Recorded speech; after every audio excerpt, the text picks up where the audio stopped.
Hey there everybody! Today I'm going to show you this really cool trick on how you can personalize gift bows with the Easypress Mini. The supplies I use for this project are of course the Easypress Mini. You'll need a wrapped gift, you'll need heat transfer vinyl, you'll need a towel that you can easily fold, so like a small hand towel, of course a Cricut machine, and you'll also need some weeding tools to weed your heat transfer vinyl with as well. So this is just a really fun alternative to gift tags, and it's a way that you can put your recipient's name on the gift without using a gift tag. Of course, you're going to need to have a velvet or fabric-like ribbon. You'll need a pre-wrapped gift, of course, to make this work. I'm using a velvet ribbon here. You need a small towel that can be easily folded. You'll need your recipient's names cut out in heat transfer vinyl and have them weeded and ready to go. And I have my Easypress here, and it's set on the medium setting. That's the second one. Okay, so first I start by wrapping my ribbon around my gift. And I do it this way because I want to have the ribbon and the bow already set and wrapped, so I know exactly where to place my recipient's name, and I'm not guessing how it's going to fall when it all comes together. I've got plenty of ribbon cut here, and I start at the top of my gift and I wrap the ribbon around evenly, and then I go ahead and wrap the other side after crossing the 2 points on the bottom.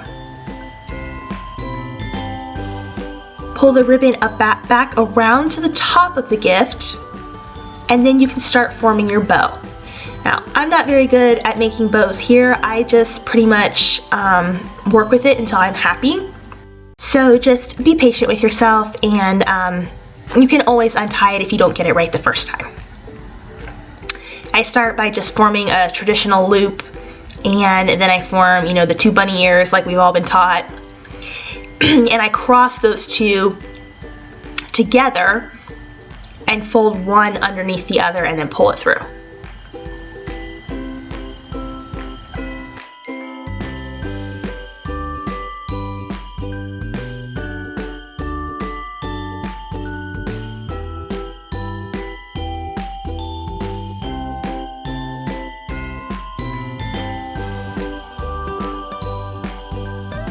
I'm kind of just working to make sure that the ribbon tails are even, and you should have something kind of like that.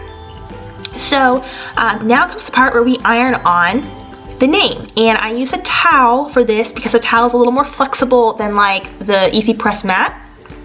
So I just lay a folded towel on top of my gift with the ribbon laying over the towel.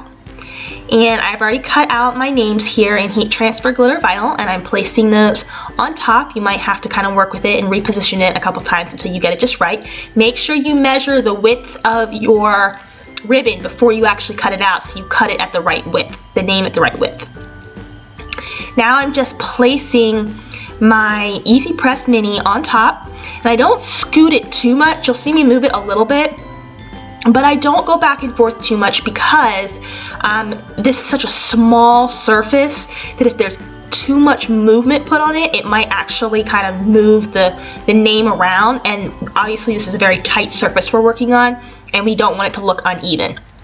So I'm barely moving my Easypress Mini there. I'm not really going back and forth too much. I'm pretty much just holding it with firm pressure for probably about 25-30 seconds. If it doesn't look like it's going to lift up right away the first time, just add it again for a little bit longer. So if anything's not sticking down the first time, then don't try and lift it. Just put the Easypress Mini back on and hold it again for another 20 seconds or so until it starts to lift up.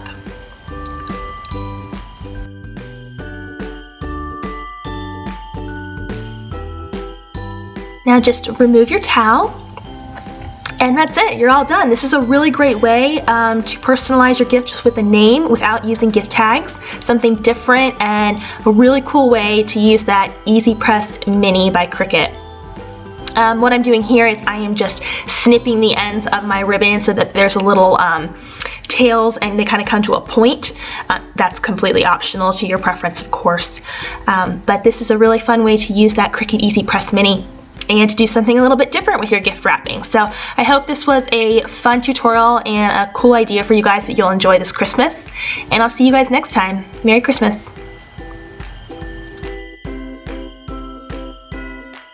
can also find my favorite Christmas fonts that I'd love to use for projects like these via the link below this video.